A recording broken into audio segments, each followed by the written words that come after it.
CR101radio.com, podcasts, and more. This is R.J. Rushdoony, Easy Chair number 93, March the 20th, 1985. To begin with, this afternoon, I'd like to read you a letter from Dr. Victor Poirier, in which he asks a question. I quote, "One of the hottest psychological fads is mental imagery. Seminars proliferate, as do books and articles. I even read a reference to a scholarly journal of mental imagery. You probably know of the steps outlined. Find a quiet, relaxed setting, use a mental focusing device or technique, assume a passive attitude, observe the creative images, etc. Of course, everything is promised: achieving personal goals, enhanced creativity and problem-solving, confidence-building, etc., all of which are highly desirable. Nonetheless, it has so many parallels to Eastern religions and to self-culture techniques, and what little I know of ceremonial magic makes me uneasy. Still, the desire to be more creative, effective, and productive is there. So, here's my suggestion. We can't, as a body, take dominion over a culture if we can't take dominion over ourselves in Christ. Yet self-dominion leads easily to pietism and humanistic self-help techniques." End of quote. That's an excellent analysis, Victor. And, of course, you put your finger on the problem. These techniques used in contemporary psychology are very closely connected to Eastern religious cults. They do represent, on the whole, a passive attitude towards reality. Now, whenever you cultivate a passive attitude, you are going to stress the imagination, because the emphasis then is not on what you do, but what you allow the world to do to you. When we began to develop as a civilization a humanistic attitude and no longer a dominion orientation, we became, as a culture, progressively egocentric and passive. As a result, imagination began to loom larger and larger in the life of man, and man approached reality through his imagination rather than through his action. And imagination became increasingly the tool, so that the key to the man was his dreams, for example, where you have the extreme of passivity. This is Freudianism, and a great deal more than Freudianism. And in every aspect of this type of culture, you have this passivity. A man retreats into his imagination or into his dreams, and here is the key to his life. Well, the key to this is that the opposite is obviously something radically different. A life of dominion, a life of action. When we live such a life, we are oriented to doing things, and our thinking, if you want to use the term mental imagery, is then directed to accomplishing something. How best to resolve this problem? How best to do this, that, and the other thing? The results, then, are dramatically different.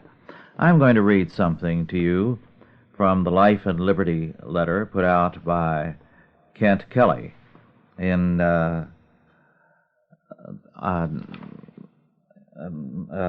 Southern Pines, North Carolina. Now, I'm not a fan of John Wesley's by any means, but this, I think, is an interesting quote from this letter. I quote, "John Wesley traveled 250,000 miles on horseback, 20 miles daily for 40 years, preached 40,000 sermons, produced 400 books, and knew 10 languages. At 83, he was annoyed that he could not write more than 15 hours a day without hurting his eyes, and at 86, he was ashamed that he could not preach more than twice a day. He complained in his diary that there was an increasing tendency on his part to lie in bed until 5:30 in the morning. End of quote.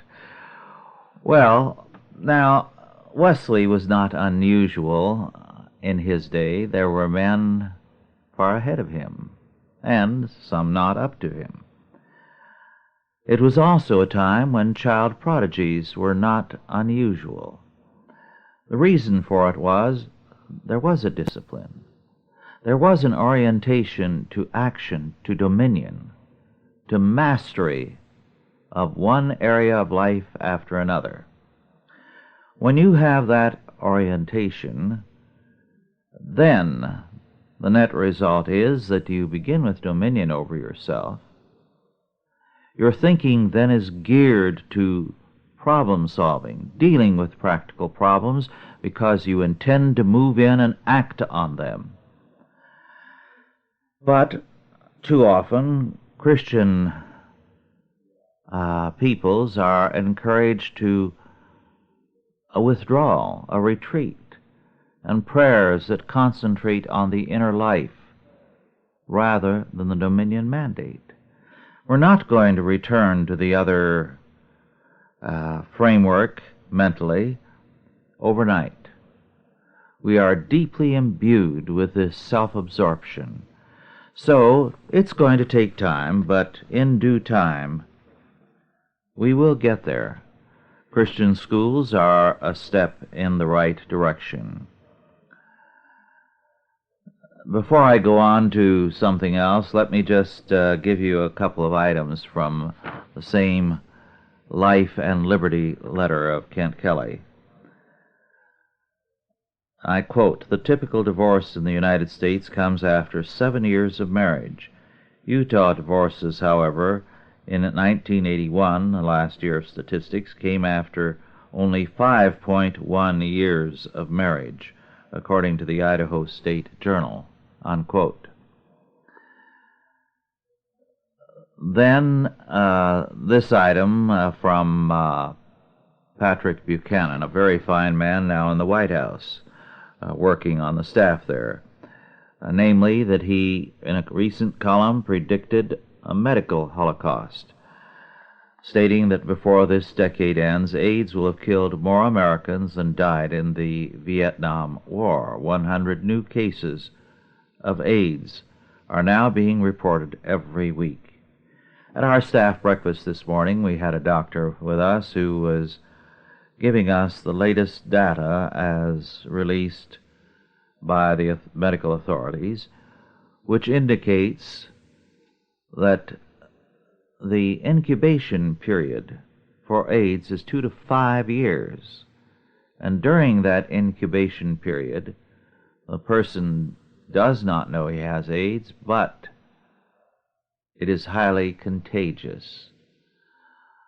Now, given the fact that they now know that kissing and sneezing, coughing, can convey the infection, you can realize the threat. The estimate is that perhaps as many as 15 million people may become vulnerable before the decade is over. So it's a very serious matter. Moreover, one of the things not recognized is this. As this doctor friend pointed out, that no epidemic stays in the community where it began, so that while it is currently a homosexual disease, when any thing such as this, which is contagious, develops, it then spreads rapidly to other groups in society, to the general population. Hence the estimates that perhaps as many as 15 million may come down with it.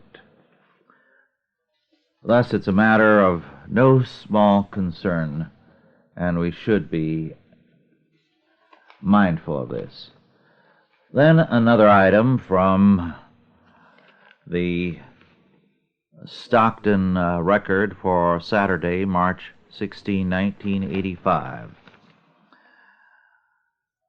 Jim Castelli of the Gannett News Service has an article about a federal district court judge in New York that has given the green light to a lawsuit that could have a major impact on both politics and religion in America. The suit, filed by Abortion Rights Mobilization, charges that the Internal Revenue Service has failed to strip the Catholic Church of its tax-exempt status in the face of the Church's political activity on behalf of pro-life. This is a very serious matter. This is not the first such suit to be filed, and more, no doubt, will be filed. The goal is that, first of all, a victory is gained simply because, as in this case, a federal district court judge has given the green light to such a lawsuit. He's ready to hear the case. The very fact that a judge is ready to hear such a case is a tremendous defeat. It means that a federal judge is viewing as questionable, or at least open to question, the right of the Church to speak on moral issues that are pertinent to the faith, in fact, central to the moral standards of the Christian faith. That's in itself a tremendous evil. The state has no such right. Then second, too often in such decisions, however favorable they may be to our side, there will be here and there the seeds of destruction, in that the court will at one point or another raise problems and questions that open the door to a number of very, very serious and troublesome matters. So, this is a matter for concern and for prayer. Then another item, this from the Pacific Legal Foundation reporter for winter 1984 to 85. I quote, "The plight of America's farmers is receiving daily press coverage. The issues surrounding subsidies and foreclosures, however, have eclipsed another major problem: unnecessary government intrusion on farming practices. In two separate cases, in two distinct geographical areas, California and Georgia, Pacific Legal Foundation is spearheading efforts to keep agricultural decision-making in the hands of the individual, not the bureaucracy. In the West, PLF is representing the California Cattlemen's Association and the Agricultural Council of California in their support of Robert Akers, a longtime farmer. Last year, Mr. Akers purchased 10,000 acres of agricultural and grazing lands in arid Lassen and Modoc counties. Of the 10,000-acre parcel, about 3,000 acres are designated wetlands, as the area periodically floods and supports wetlands, vegetation, and waterfowl. Wetlands are subject to regulation by the Army Corps of Engineers and to provisions of the Clean Water Act, although Congress specifically exempted farming and irrigation from such purview. Mr. Akers' property has been privately owned and farmed since the 1890s, when it was first irrigated. Mr. Akers decided to grow grain on his newly purchased land and began to prepare the soil for seeding. Preparation included improving existing irrigation facilities to promote economical flood irrigation. However, he was subsequently ordered to cease and desist by the Corps of Engineers, even though he believed his activities were exempted from permit authority. The Corps has asserted that the wetland portions of the property is subject to the Clean Water Act, Section 404, which gives the Corps permitting authority over any type of alterations to the property. The permit process requires Mr. Akers to provide or formulate details well in advance of the time he can expect to know his farming practices. Well, at any rate, this matter is now going to the courts, and a like case involving Dr. Joseph Iannicelli and his partner in Georgia. This kind of thing is definitely on the increase, and so it should be a matter of very, very grave concern to all of us. Now on to another but related thing. One of the books I read just this month is Donald T. Lund, L-U-N-D-E, Murder and Madness. This is a book published in 1976 and now out of print. Dr. Lund is a prominent criminal psychiatrist. The interesting thing to me in this book, and it's routine in books of this sort, is that murder and madness are so thoroughly associated. In fact, criminality in general. So that if people like Dr. Lund prevail, there is no possible future for our current legal system. Because one of the things that Dr. Lund says, and I quote, "At the heart of the controversy is the concept of blame. Blame for causing harm to other people or their property. Since ancient times, the act of killing a fellow human being has been the prototype crime, a wrongful act that cannot be excused, an act for which the perpetrator must be held accountable, and one which demands punishment.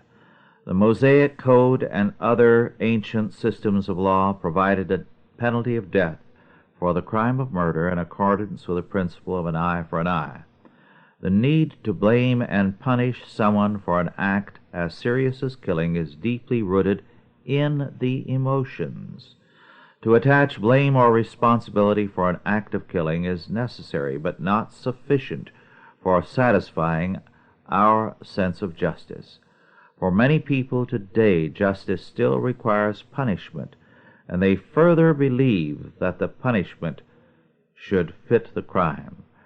This is the concept of retribution, and murder has long been the archetype for retributive justice, that he who kills should pay with his own life." End of quote, and so on. The gist of his perspective, of course, is that the religious perspective which assigns responsibility is wrong. That now we have to recognize that it is not responsibility, it is a mental problem, mental sickness of some sort. Hence the desire to erase the concept of responsibility from the law. This is an idea which, of course, peaked a few years back, but we must not assume that because it is disappearing among the general population who have had it with this kind of thinking, that it is now gone as far as the psychiatric community and the legal community, to a considerable degree, is concerned. Now to something very different. One of the books I read recently was the sermons by Hugh Latimer, sometime Bishop of Worcester. This is an old work, and Hugh Latimer has been called by some the most popular preacher in the history of the Church of England. He was a preacher with content as well as a great deal of popularity. He is best known for his martyrdom with Ridley, I believe, under Queen Mary. Now, I think the thing we often forget about some of these men is that while a great many bishops were time-serving men, ready to go one way or another, not all were that way. Some were remarkable men of courage on both sides of the fence. Bishop Gardiner, who was the most notable champion of the old Catholic faith, was, while in some respects far from the best of characters, nonetheless was a man of courage, and more than once, while we may not agree with his stands, he took a courageous stand. The same is true of Latimer, who was at the other end of the spectrum.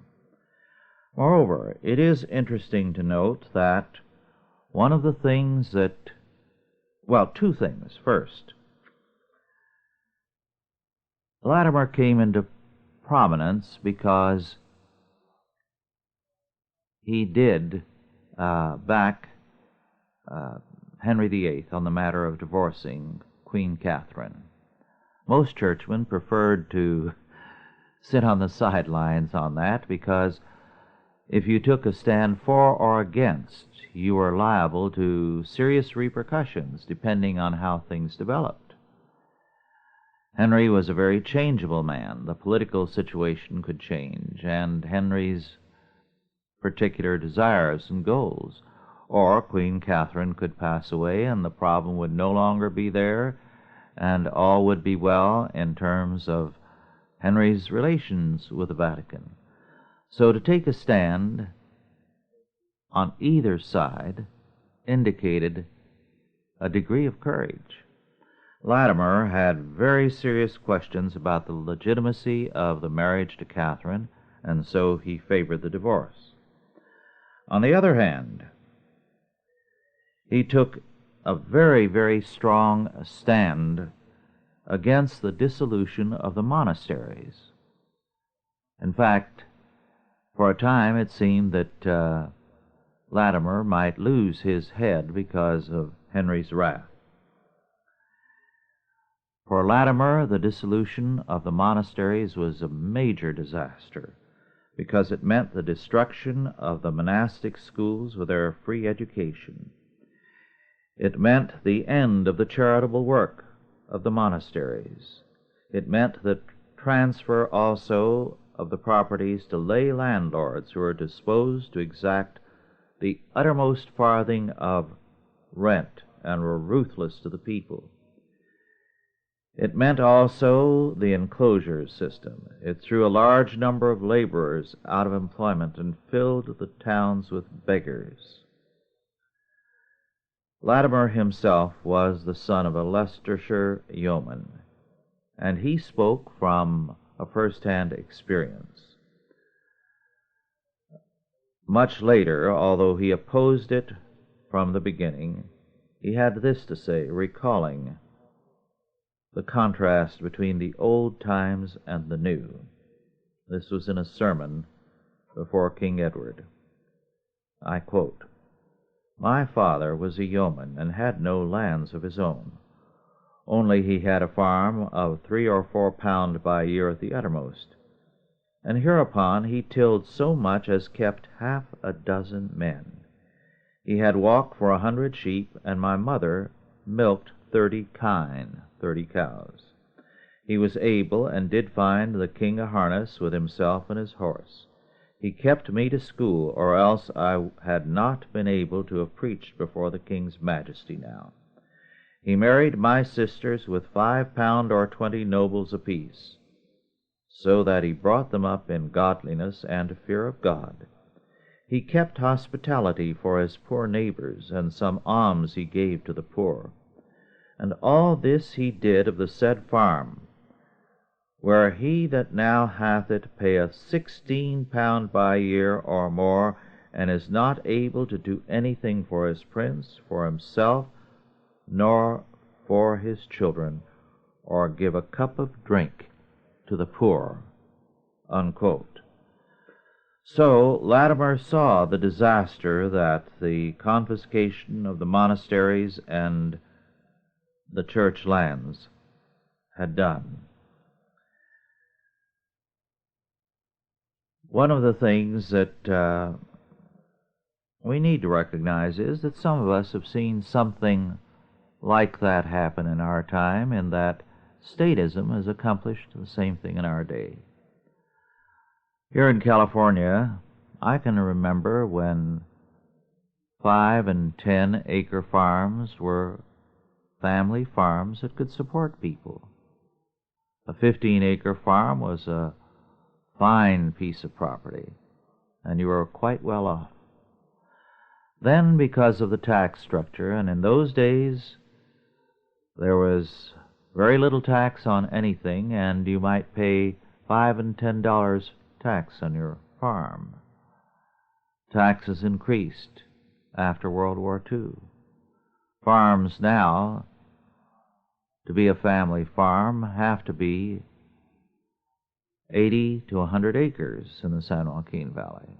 This is very intensive farming. It's grape and peach country especially. And even that now is insufficient because the tax burden on the property and on everything else is so great. Income tax, property tax, sales tax, one thing after another. So that the family farm is being destroyed. The high cost of everything is pushing the farmer into debt if he has a bad year. There was a time when your taxes were virtually nothing, when you could ride out a bad year. You could go from one year to another with virtually no income, but you can't do that now. Well, Latimer's sermons are very, very interesting. Not that I agree with everything in them, but they're most revealing and indicate a man of courage and of integrity. He was, by the way, in his last sermon preached before King Edward VI, very outspoken on the subject of marriage. And he said, let me quote this, "For the love of God, take an order for marriages here in England. For here is marriage for pleasure and voluptuousness and for goods, and so that they may join land to land and possessions to possessions. They care for no more here in England. And that is the cause of so much adultery, and of so much breach of wedlock in the noblemen and gentlemen, and so much divorcing." Parenthetically, it was marrying to increase their estates rather than for godly reasons. And it is not now in the noblemen only, but it is come now to the inferior sort. Every man, if he have but a small cause, will cast off his old wife and take a new, and will marry again at his pleasure, and there be many that have done so. I would therefore wish that there were a law provided in this behalf for adulterers, and that adultery should be punished with death, and that might be a remedy for all this matter. There would not then be so much adultery, whoredom, and lechery in England as there is. For the love of God, take heed to it, and see a remedy provided for it. I would wish that adultery should be punished with death, and that the woman being an offender, if her husband would be a suitor for her, she should be pardoned for the first time, but not for the second. And the man being an offender should be pardoned if his wife be a suitor for him the first time, but not for the second, if he offend twice. If this law were made, there would not be so much adultery, nor lechery, used in the realm as there is. Well, I trust once yet, as old as I am, to see the day that lechery shall be punished. It was never more needed, for there never was more lechery used in England than at this day and maintained. It is made but a laughing matter and a trifle, but it is a sad matter and an earnest matter, for lechery is a great sin." Unquote. Now on to another subject. An interesting book in print, in fact out in a revised printing, is Plant Closings, Public or Private Choices? ? The author is Richard B. Mackenzie. It is in paperback at $9.50 from Cato Institute, C-A-T-O, at 224 2nd Street Southeast, Washington, D.C., 20003. This is a book about the demand all over the country and state after state that there be legislation to prevent plants from closing, from moving elsewhere, or going bankrupt. Now, if this seems like insanity, it is all the same a dangerous form of insanity. In the process, however, one of the things that Mackenzie does is to debunk the myth that we are far behind the world now industrially. I quote, "America has not been deindustrializing. Throughout the industrial world, economic performance in the 1970s did fall behind the record of the 1960s.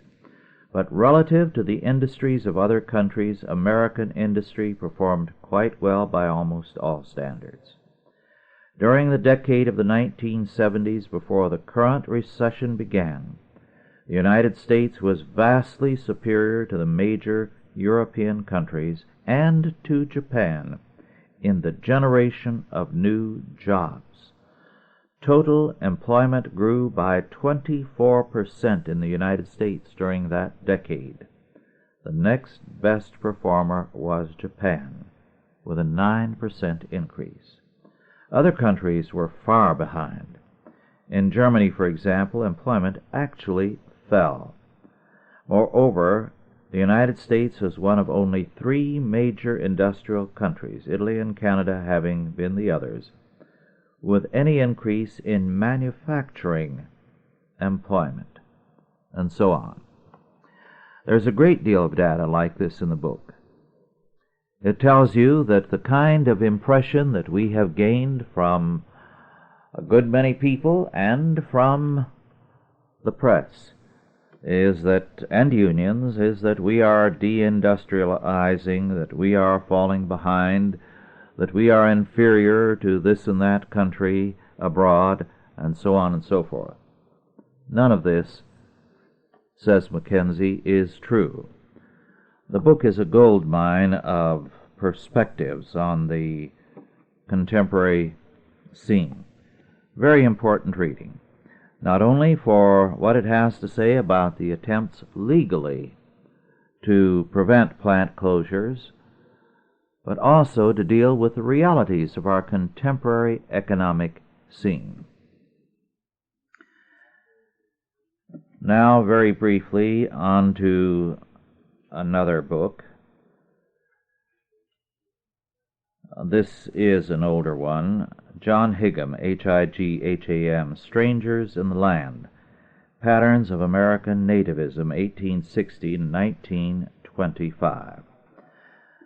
I have dealt with immigrants and what they've experienced in this country, and this book has more on the subject. And it deals with the fact, yes, immigrants, when they came over, were very often discriminated against. But after a few years, as their numbers increased and they became naturalized, politicians began courting their vote so that their power greatly increased. And one group after another came over and was just as ready to exclude others, including some of their own kind. So that, for example, some of the Jewish immigrants later became hostile to the immigration of more Jews because they were in direct competition with themselves. So no group was immune from the frailties of human flesh. It's an interesting book. It deals with the nativist errors, the illusions, and the vitality, basically, that all these immigrants communicated to this country. Then another interesting book, George Dangerfield. This book is also out of print, is the author of The Strange Death of Liberal England, 1910 to 1914. It's an excellent analysis of a period of which we generally hear little, because we tend to leap over those years into World War I. In fact, from the death of Victoria until World War I, we tend to be ignorant of English history. However, Dangerfield remedies this very effectively. He gives us an account of the turbulence of those years, the syndicalism, the labor movement and its violence, its demand for a minimum wage, the sex war created by the feminists, who insisted, by the way, on the superiority of women. Moreover, we see on a popular level the extent to which the Hegelian philosophy of the day had taken hold.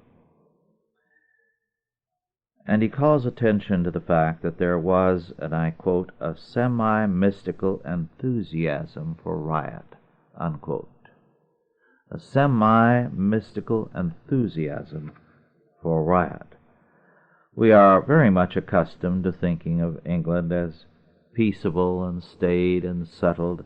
This book gives you a dramatically different picture of a country of seething violence, class conflict, hatred, and so on. A good and readable book. Well, now on to something else in a different vein. This is from the Farm Journal for March 1985. I read an earlier piece along these lines about the problem farm wives have been having when their husbands send them to town for tractor and other parts. This is written by a Kansas farm youth, Kenton Kirsting, about the problems men have when their farm wives send them to town for parts for the oven and for the washing machine. The title is, Now Mom Sends Dad to Town for Spare Parts. So I'll read this. It's a delightful thing. Since the day when farm machinery evolved past the rock tied to a stick stage, farmers have sent their wives to town for spare parts. Most farm wives have ignored the potential for revenge, forced their husbands to go to town for spare parts for the blender, can opener, coffee maker, garbage disposal, mixer, wash machine, and waffle iron. It's an idea whose time has come. Some time ago, Mom, Dad, and I were eating at the local cafe when we heard the following conversation. Lloyd, where's the missus?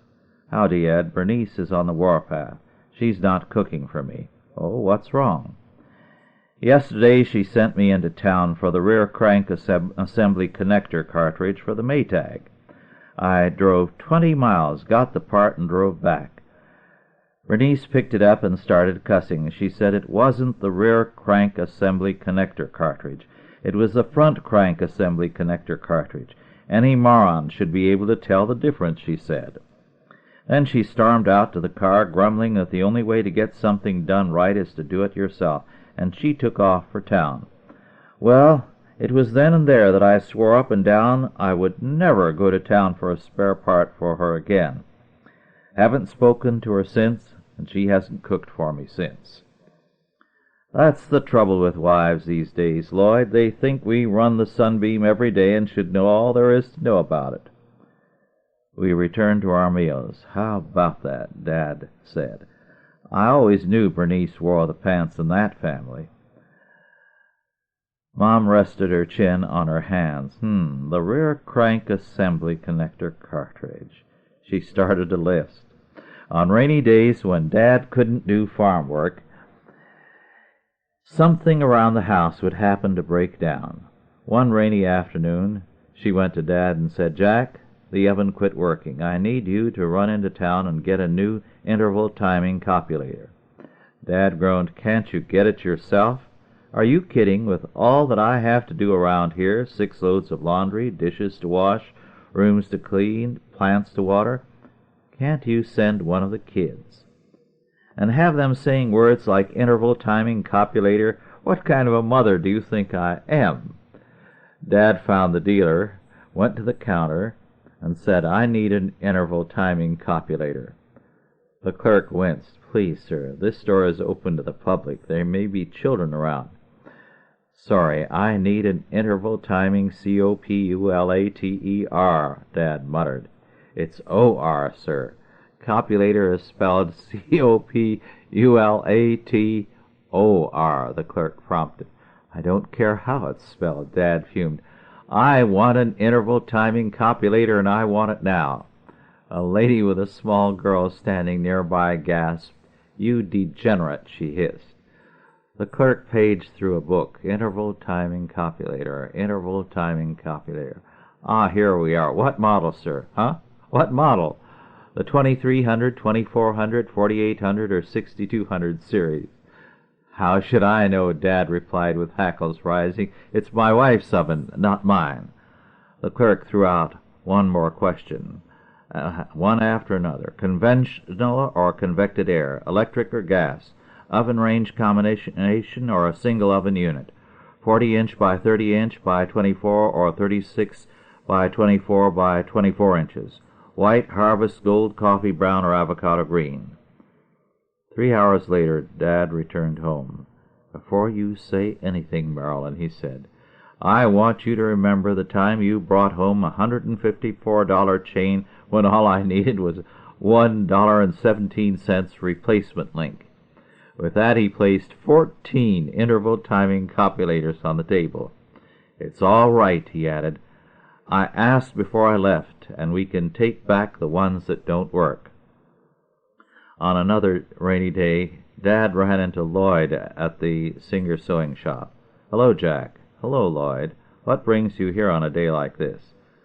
"Bernice needs a new stitch-regulating thumb-screw controller for the machine. What about you?" "Marilyn needs this," Dad said, holding up a part. "Wow," Lloyd exclaimed. "The last ruffling separator guide I saw in such sad state was when Patrick was here getting a new one for the missus." "You mean Dorothea has Patrick out getting parts for her?" "Oh, yeah, for a couple of months now." "What is this world coming to?" "Next," the clerk said. "I need this for my wife's sewing machine," Dad said. The clerk looked at the part, then looked at Dad. "You're new at this, aren't you?" "Does it show?" "Well, this is the Singer store. That part is for a Bernina." It got to where Dad would plan activities out of town whenever the weatherman predicted rain. He tried to sneak out of the house at 6 o'clock one wet morning. "Jack," Mom called, "where do you think you're going?" Why, I thought I'd go and look at a new tractor," he said. "Where?" "Des Moines, Iowa." "Good. While you're there, pick up a fiber sleeve gasket for the garbage disposal. The old one's worn out. Yes, dear. Gradually, Dad is learning that the person sent after spare parts, no matter how well prepared, is in a no-win situation. He went to the counter once and was greeted by Geneva. "Hello, Jack. I kind of figured if you'd be in today. I kind of wondered if you'd be in today, what with it raining and all." "Hi, Geneva. I need the electric intake suction stabilizer for a Gemini 5690 series deluxe 4-floor vacuum cleaner, model X280. He laid the piece on the counter. "Oh," Geneva said, "that's the outside sucker-upper part."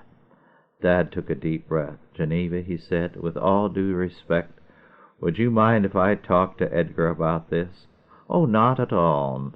I'll send him out," she said, going into the office. A minute later, Edgar appeared. "Hi, Jack. What can I do for you?" "Edgar, I need this part.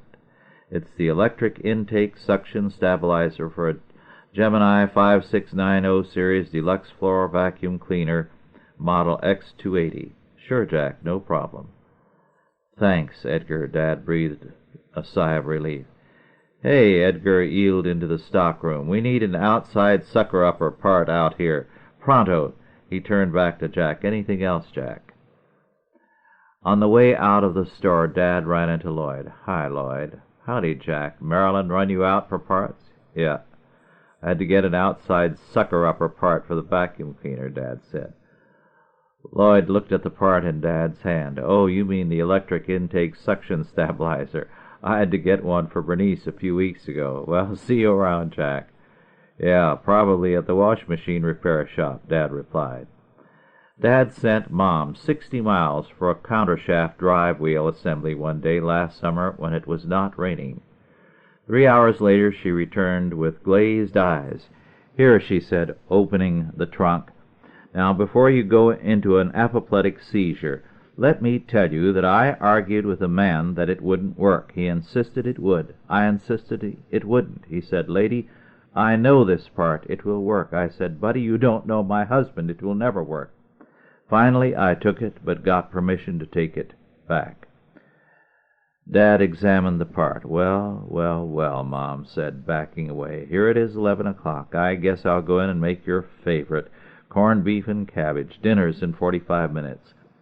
She turned and started running for the house. "Marilyn, come back here," Dad firmly commanded. Mom stopped, turned to him, and forced a smile. "You don't want corned beef and cabbage?" Dad looked at the spare part, then at her. "I could make meatloaf." Dad didn't say a word. His eyes said it all. "I guess it's a good thing I got permission to take it back, huh?" 3 hours later, Mom returned with another wrong spare part, the receipt and permission to take it back. At 8 p.m., Mom returned with the right spare part and vengeance flaming in her eyes. But it didn't rain, and didn't rain, and didn't rain. It was a snowy day last January when Mom put a part in Dad's hand and said, "The dryer broke down. I need another rear crank assembly connector cartridge like this one. It's got to match this piece exactly or it will absolutely never work." An hour later, Dad called home. "Marilyn, they don't have anything like this part here."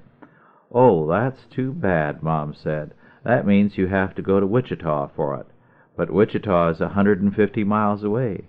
I'll hold supper. Bye." She hung up and transferred a load of laundry from the wash machine to the dryer. "I thought the dryer wasn't working," I said. "Oh?" Mom asked. "Dad's out trying to get a replacement part for it." "Oh, that," Mom responded. "I gave him the internal diverter coupling from my food processor." Then she smiled. "I waited such a long time for this." Well, I thought you'd enjoy that. Now, on to another item from Senator H.L. Richardson's report for March the 15th. And it's about the anti-hunters at it again. I'll read a portion of it. "There is no joke about a man walking down a street snapping his fingers." "Why are you snapping your fingers?" someone asked. "To keep the elephants away," he responded. "That's silly," was the reply. "Well," he angrily retorted, "you don't see any around, do you?" I can't help but think of this anecdote every time the subject of mountain lions arises. The so-called animal lovers come to mind. These are the people who oppose any and all hunting as well as comprehensive game management programs of the Department of Fish and Game. When any legislation is offered to bring about some sensible management, these folks descend upon Sacramento like flies around a septic tank. This behavior especially applies to the mountain lion protectionists. Since one rarely sees mountain lions, they obviously are near extinction. Logical? Not by a long shot. I have represented Los Angeles County for 19 years, and in that time I have never witnessed a murder, seen a robbery, or viewed a rape taking place. Since I have not witnessed any of the above, can I conclude that there are no murderers, burglars, or rapists in Los Angeles County? Hardly. Because I personally do not see them is not evidence that these crimes have never taken place. Then he goes on to say that he's only in 40 years of hunting, over 40 years of hunting, only once seen a mountain lion. And then he says, of course, the reason is mountain lions are secretive and elusive. They are nocturnal hunters, and they are very wary of people. In order to hunt them, dogs must be used, and even then it is difficult to find and tree a mountain lion. Let me say, we have them around here. There's one that's on our property, and once in a while is sighted. But most legislators know nothing about this, and their idea of wildlife is confined to watching now and then Marlon Perkins on television. But to go back to what Bill has to say, mountain lions are extremely effective predators, and all experts agree that they kill a deer every 7 to 10 days. Expand the number of cats, and the deer population will shrink. Diminished deer herds discourage hunting. Thus there are less Nimrods in the field. This is exactly what has been happening. The deer population in the state has been shrinking, and the increased mountain lion population is certainly a contributing factor. Even when the mountain lion was hunted year-round by bounty hunters, the population was never close to extinction. However, when the number of mountain lions was smaller, the deer herds were much larger. The North Kings deer herd was numbered at 17,000 animals in 1945. The present number is approximately 2,700. In 1950, the ratio was 750 deer to each lion. Now it is 1 lion for every 70 deer in the North Kings area. That's south of us some distance, up in the mountains, the Kings Canyon country. In 1959, the predator control program ended. The mountain lion population began to increase. Well, as he goes on to say, the deer are being killed at a tremendous rate, so that the estimate is that 240,000 deer a year are being killed in California by mountain lions. And he adds, the cattlemen testified that the lion predation of livestock has increased significantly since 1971. A bill has been introduced to take care of this, to allow bounty hunting of mountain lions, and the animal lovers are up in arms. Well, our time is now limited, and I'd like to share something with you. I have from time to time read some poems to you. I do enjoy reading poetry, but I'm not the reader of poetry that my Dorothy is. She is superb, and she knows poetry by heart, and she can quote poems she studied as a student years ago, verbatim, without error, and beautifully. One poem that, on the occasions now and then when I'm restless and not able to go to sleep promptly, because normally I do sleep readily and well, she will recite to me in the dark a poem she knows by heart and loves, Siegfried Sassoon's Slumber Song. I can't do it justice, but I'd like to pass this slumber song on to you. Sleep, and my song shall build about your bed a paradise of dimness. You shall feel the folding of tired wings, and peace will dwell throned in your silence. And 1 hour shall hold summer and midnight, and immensity lulled to forgetfulness. For where you dream, the stately gloom of foliage shall embower your slumbering thoughts with tapestries of blue. And there shall be no memory of the sky nor sunlight with its cruelty of swords. But to your soul that sinks from deep to deep through drowned and glimmering color, time shall be only slow rhythming swaying, and your breath, and roses in the darkness, and my love. Well, God bless you all. I'll be with you again in 2 weeks.